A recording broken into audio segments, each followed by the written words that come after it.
A really lovable character. He is somebody who is smart, street smart, somebody who is really cheeky, mischievous, very confident of himself, very brave, also very compassionate, very kind.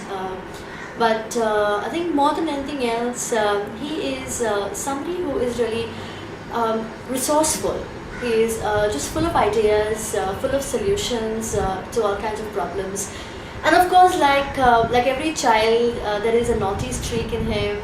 There are some bits of him that's really sometimes a little overconfident, a little pompous, and yeah, I mean he pays a price for those. But all in all, he's with Toto in Fun OK Please was to give our Indian children their own hero, their own character, whom they can refer to as a person, whom they can identify with, they can see on the roads, and they can really relate to him. And more than that, it's all set in the Indian context, the Indian streets, the Indian roads. So when a child steps out, a child who has read Toto, who's met Toto in the book, is likely to meet Toto on the roads. Also, the character of Toto pretty much personifies the character of India, young India. You know, young India is adventurous, daring, bold, street smart, resourceful. I mean, they're the ones who are never going to get stuck. They might be resourceful. I mean, they're the ones who are never going to get stuck. All the four stories are really my pets because we chose them out of a lot of ideas, and we began with these four. But of course, you know. My favorite story, for example, really remains, stands out to be Toto in the Village. It's one where he is going off to a village for the first time, and he doesn't quite think it's as cool and as sophisticated as the village is, as a city is. And so he's got this whole, uppity, this snobbery attitude towards the village folks and the village vehicles and the roads. It's like, it's so dusty and dirty. And then he gets into a soup, and it is one of those dusty and dreary vehicles who actually comes to his rescue. And that's when he begins to appreciate that everything everywhere is beautiful in its own way. And it's probably incorrect to be pompous about yourself just because you might be more sophisticated than something else or somebody else. So it's really more about appreciating differences, recognizing and acknowledging differences, and respecting people for who they are. So that's really one of my favorite stories. Hey, I've noticed that there seems to be a kind of song that Toto sings at the end of every story, like a little message. So what is the, can you read this one out, for example, the one with the story you just shared with us? Yeah, sure. The idea of putting these little song things at the end of every story, rather than saying moral of the story, I think it's really pedagogical for children to actually keep going back to, every story has to have a moral, and that can get really boring and kills the fun of any adventure to have a learning at the end.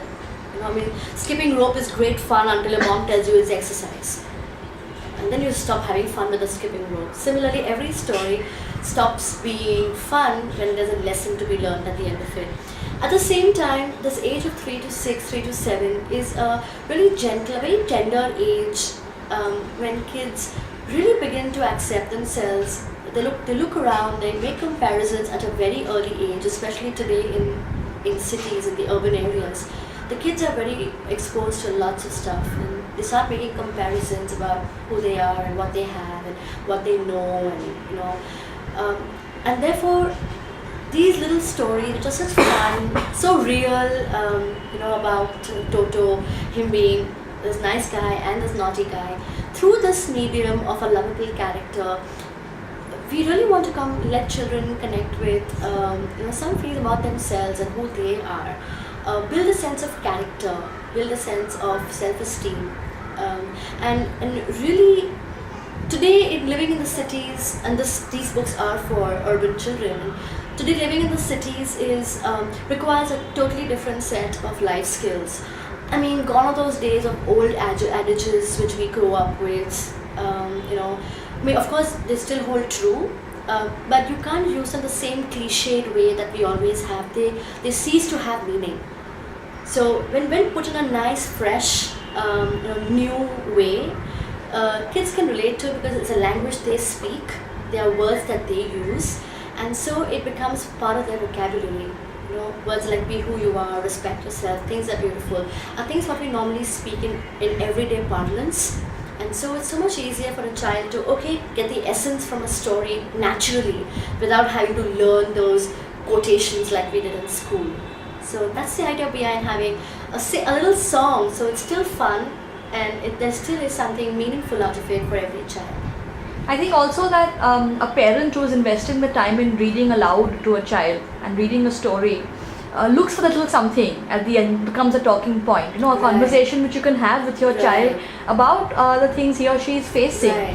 And it's much easier to talk in a context of a story you've just read Sure. than try and interrogate the child about True. what happened here and you True. tell me what you did and why you That's did right. this. And That's right. so that's something that I feel does come out very nicely in these Well, I'm stories. glad it does because when we actually designed this little piece of and Toto sang, we really were very, very cautious not to be preachy about it, not to make it come across like, okay, so now what have you learned from this book?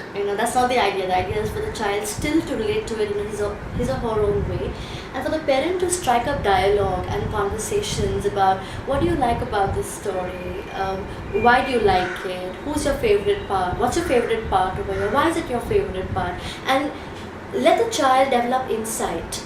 Let the child think deeper and articulate their feelings. I mean, there are feelings where Toto feels angry, Toto feels jealous, Toto feels happy, Toto feels scared. So there are several emotions that Toto feels, and through these emotions also a parent can dialogue with the child. For the child to start to learn to articulate their feelings and to know that it's okay to feel these feelings and to come out and actually talk about it.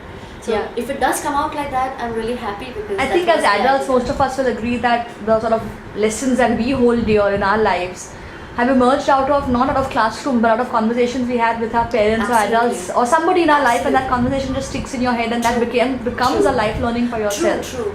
And today I think in our workaday lives, we really don't get that bandwidth to sit down and and have a conversation just out of nowhere. So this becomes a great stimulus.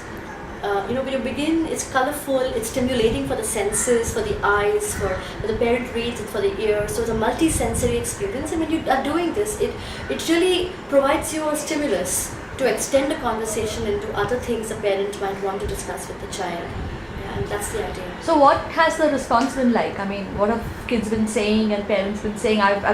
We've been having so many events, and what's your feelings at the end of the first month? Well, to be honest, I've been overwhelmed. I knew that kids would like it because we had tried it out on a few children, and we had tested it out, and we had asked a few psychologists, and so we got good feedback, and I was quite certain that they would be well received. But I'm overwhelmed at the events that I have been doing when children are so sincerely and honestly, the glint in their eyes when they see Toto rescuing the leper and bringing him back to his parents. You can palpably feel the joy that they are feeling, and their absolute dedication. At the end of the story, they just love Toto, and there's a kid who sleeps with Toto under her pillow. Yeah, I mean, there's a kid who wants to call Toto to open her bottle because when she can't get it done. There's a little kid who wants his mom to read all 4 stories every night. So the poor mom is after. It's very nice and sweet to know that, although we keep reading in the media that today's kids are very brash and are mature very early, and when you see the way they react to a simple Oh, yeah. story, there's so much innocence, yeah. and it's still so Exactly. simple. I mean, childhood is still very simple. It's, Very, very true. I think we've made up this whole thing No, to it's- be about you're they right. have PlayStation and they have this and they won't care about a storybook, but they the do. way they look at each picture with such wonderment, and they notice like the smallest of things, and they're able to relate to the emotion being shown and saying, oh, look at that, or look at this. I mean, I'm really amazed. I think India's future is in good hands, because going by the kind of intensity of their responses, the honesty of their responses, and the simplicity of their their overall reactions to the books and the events we've done has been a totally humbling experience. Can you show us a favorite page from any of the Toto books? Oh yeah, I mean, there's a story where Toto rescues a leopard cub from near Borivali National Park, and it's a really cute story. I think one of the pictures which always brings a smile and a laugh to the children is the picture where you have Toto, and you have a little baby leopard and his mom and dad squeezed into a backseat of an auto rickshaw with the park warden, jumping about in sheer amazement and shock. I think this one always brings a laugh to the children. It's a really cute one. Also, there's one where the illustrator has brought out the fear in the baby cub, really sweet. I think every child who's ever missed his parents, even for the shortest while, can. When I'm seeing events and when I do this scene, a lot of children look really alarmed and they look really scared. And I can almost feel the little baby cubs in front of me because they really relate to it so intensely. So I think this is another great story that I've always loved narrating and have always got a phenomenal reaction from the kids. Finally, anything you would like to, as a sign off for our parents and kids, anything you'd like to say? I would just say that every Sneak peek in what's coming. Well, Toto, can I? Yeah, he says okay. I mean, there's going to be a really new. Toto's going to have a new person in his life. Yeah, who's going to make him feel. Who's going to be a very good friend, I'm sure, but also who makes Toto feel a little bit jealous, a little bit uncomfortable. So you can watch out for who that is. And another story where Toto goes on this really dangerous adventure, a dangerous rescue mission. So that's something that very, very much parents and kids for your absolutely unconditional response and support and love for the books, for me, and for Fun OK Please. So keep it up, keep coming back, do write to us, and I'll keep writing for you. Thank you so much. Okay, bye bye. Thank you very much. Bye bye.